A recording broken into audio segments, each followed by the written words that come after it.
اعوذ باللہ من الشیطان الرجیم بسم اللہ الرحمن الرحیم۔ شروع اللہ کے نام سے جو بڑا مہربان نہایت رحم والا ہے۔ وہ یکتا ہے اور نیک لوگوں کا ولی ہے۔ میں گواہی دیتا ہوں کہ اللہ کے سوا کوئی عبادت کے لائق نہیں، وہ اکیلا ہے، اس کا کوئی شریک نہیں۔ اور میں یہ بھی گواہی دیتا ہوں کہ حضرت محمد الرسول اللہ صلی اللہ علیہ وآلہ وسلم اللہ کے بندے، اس کے رسول اور آخری نبی ہیں۔ یا میرے اللہ میرے سونے نبی حضرت محمد مصطفیٰ صلی اللہ علیہ وآلہ وسلم پر اور ان کی آل پر اور ان کے تمام صحابہ اکرام رضی اللہ تعالی عنہم اجمعین پر اپنی خاص رحمتیں، برکتیں اور سلامتی نازل فرما۔ یا میرے اللہ ہم آپ کے سامنے ہاتھ اٹھا کر یہ بھی دعا مانگتے ہیں کہ جو لوگ ہمیں سن رہے ہیں اور ان کی جو دلی حاجات ہیں، یا میرے اللہ اپنی رحمت کے صدقے ان کی دلی خواہشات کو پورا فرما۔ میرے بھائیوں اور دوستوں، میری ماؤں بہنوں بیٹیوں، ہر چیز کی ایک صبح ہوتی ہے۔ کیسا نظام میرے اللہ کا ہے کہ میری تقریباً اس وقت 49 سال عمر ہو چکی ہے، ایک کم 50 سال، تو 49 سال کے اندر اگر غور کیا جائے اپنی پچھلی زندگی پر تو ایسے محسوس ہوتا ہے کہ جیسے چند مہینے سال ہی گزرے ہیں، لیکن اگر سوچا جائے تو تقریباً آدھی صدی گزر چکی ہے۔ وقت جو گزر جاتا ہے وہ بڑا کم محسوس ہوتا ہے، جو آنے والا وقت ہوتا ہے وہ ایک لمبا محسوس ہوتا ہے۔ یہ انسان کے ذہن کے اندر یہی خیالات آتے رہتے ہیں کہ میں کل نماز پڑھ لوں گا، میں کل داڑھی رکھ لوں گا، فلاں رکھ لوں گا، لیکن اپنی پچھلی ساری زندگی کا وہ محاسبہ نہیں کرتا۔ اس کو یہ فیل ہی نہیں ہوتا، ایسے محسوس ہوتا ہے کہ جیسے چند ماہ یا سال ہی گزرے ہیں، لیکن آنے والی زندگی وہ اپنے آپ کو یہ سمجھتا ہے کہ بڑی لمبی ہے ابھی۔ تو میرے بھائی اور دوستوں، میری ماؤں بہنوں بیٹیوں، یہی غلطی ہے، یہی ہمارے دلوں کے اندر جو وسوسہ شیطان نے ڈالا ہوا ہے، یہ ہمیں لے ڈوبے گا، کیونکہ موت ایک ایسی چیز ہے جو ہمیں یہ بھی نہیں پتہ چلے گا کہ ابھی ایک لمحہ آگے ہم زندہ ہوں گے یا نہیں ہوں گے، صبح ہماری ہوگی یا نہیں ہوگی۔ تو جب صبح ہوتی ہے تو شام کا کوئی پتہ نہیں ہوتا۔ ایک دن میرے سونے نبی حضرت محمد مصطفیٰ صلی اللہ علیہ وآلہ وسلم کے پاس حضرت ابو بکر صدیق رضی اللہ تعالی عنہ تھے، اور ساتھ حضرت عمر فاروق بھی تھے رضی اللہ تعالی عنہم۔ تو میرے نبی حضرت محمد مصطفیٰ فرماتے ہیں کہ اے ابو بکر و عمر، آپ مجھے یہ بتاؤ کہ آپ موت کو کتنا یاد کرتے ہیں۔ سب سے پہلے ابو بکر صدیق بتائے، اے ابو بکر بتا۔ تو جب میرے نبی حضرت محمد مصطفیٰ نے ابو بکر پر یہ سوال کیا تو ابو بکر صدیق رضی اللہ تعالی عنہ فرمانے لگے، یا رسول اللہ، میری زندگی کی یہ ایک پوزیشن بن چکی ہے، آپ نے درس بھی دیا ہے اور اب ہمیں کچھ دین کا پتہ بھی چل چکا ہے۔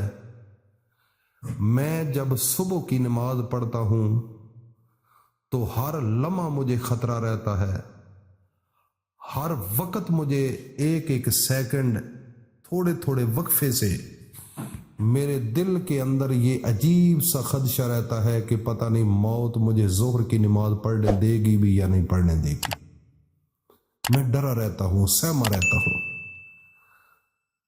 فجر کے وقت جب نماز پڑھتا ہوں تو میرے دل کے اندر ایک خوف پیدا ہو جاتا ہے کہ شاید موت مجھے ظہر کی نماز پڑھنے دے گی یا نہ دے گی۔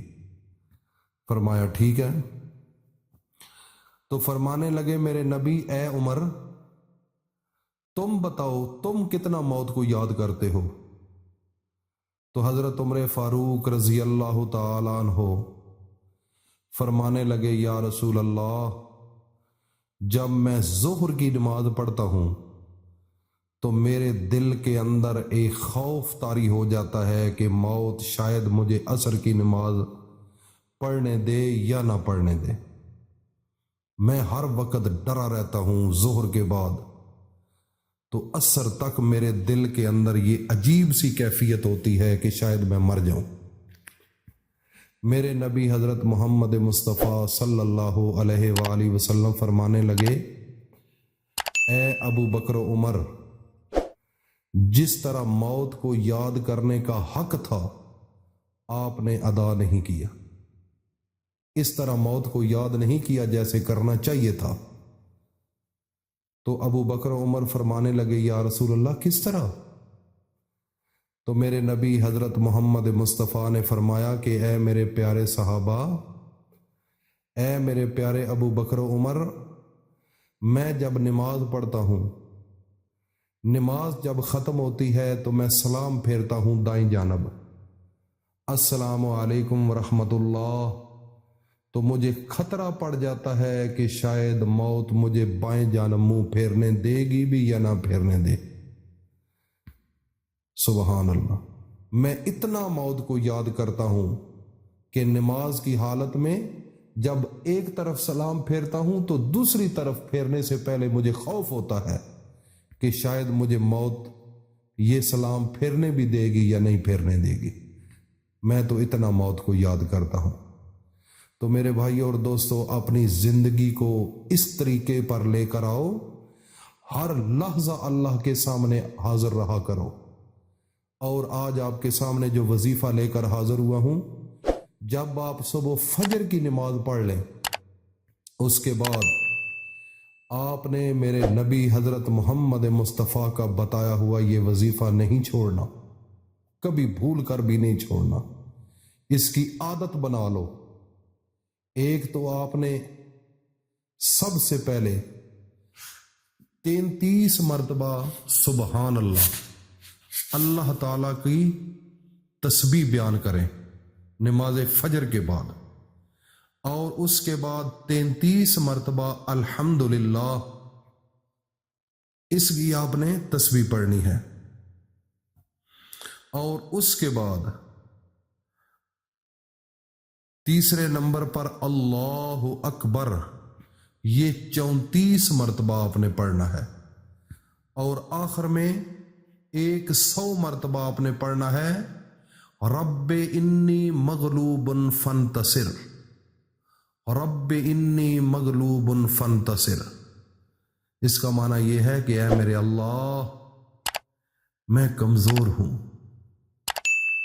میں بالکل عاجز ہوں، تو میری تو نصرت فرما، میری مدد فرما۔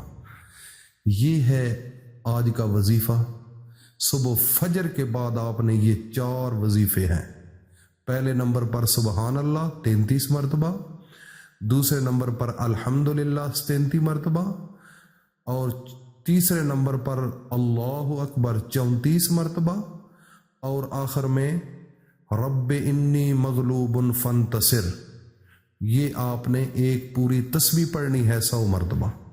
اور اس کے بعد اول و آخر درود شریف پڑھنے کے بعد اللہ کے سامنے ہاتھ اٹھا لینے ہیں۔ جب یہ تسبیح شروع کرنی ہے، میرے نبی پر 1 دفعہ درود پڑھنا ہے، درود ابراہیمی، آخر میں پھر اللہ سے مانگنا ہے۔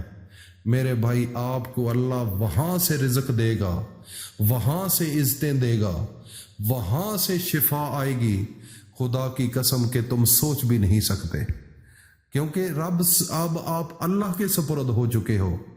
اب اللہ نے آپ کی نصرت کرنی ہے، دنیا نے نہیں کرنی۔ اب اللہ آپ کا محافظ ہے۔ یہ وظیفہ میرے بھائیو اپنی زندگی کا شیوا بناؤ، پھر دیکھو